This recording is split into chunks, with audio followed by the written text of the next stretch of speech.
Congressman Byron Donalds, who is a Republican from the great state of Florida, joins me now. Congressman, welcome back. Do you think that government workers, should they be banned from having TikTok on their phones in the state of Florida? Yes.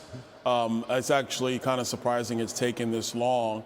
There are many concerns about TikTok. Number one, of course, there's an addictive aspect to it. Something I even warn my kids about being on TikTok. I'm like, guys, you really shouldn't be on there. It's not a good app for you to do. But then there are some serious concerns about security aspects, national security aspects. And let's not lose sight of the fact that TikTok is being used with respect to targeting minors. It is being used with respect to smuggling people across our southern border and trying to use the drug cartels are using it to solicit Americans to move people in the country illegally. Like, all that is happening with TikTok.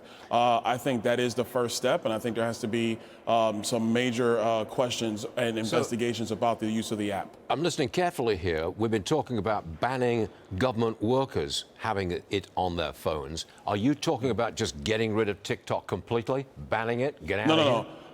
No, I'm talking about with government devices. Yeah, we shouldn't even be allowing TikTok to be loaded onto those devices. That should be stopping immediately. And I'll leave that to my colleagues in Florida to take care of that. I'm quite sure they'll figure out what that's going to look like.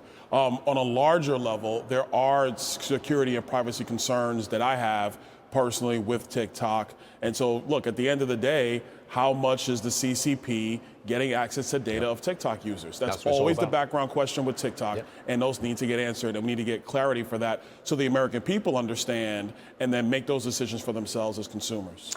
Next one, Congressman. Governor DeSantis reportedly is going to hold what's called an intimate dinner with some of his top donors this weekend. Of course, that adds to speculation that he's going to announce a 2024 run. So, Congressman, do you know about this dinner? Have you been invited to this dinner? And is he running? Well, number one, I found out the dinner from you, Stu, so I obviously didn't know about it. Two, look, I mean, I think everybody does that all the time. Is there speculation there? Of course. You know, Ron DeSantis, not only is he America's governor, but compared to what happened in the midterm elections in many other states, his win was dynamic. Many would say historic. And so, of course, there's going to be the speculation. Is he going to run? I have no idea. I think that's something he's got to decide. And, you know, if he makes that decision, trust me, everybody will know. Then we'll go from there. Last time I was in Florida, I was in your constituency, in your district, and there was absolutely no question about it. Floridians want DeSantis to run in 2024. You've picked up that feeling, haven't you?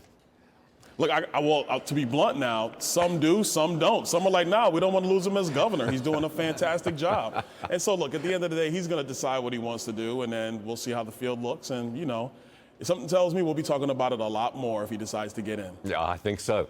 Congressman Byron Donalds, always good. Thanks very much for joining us, sir. I know we'll see you soon. Thanks a lot. Anytime.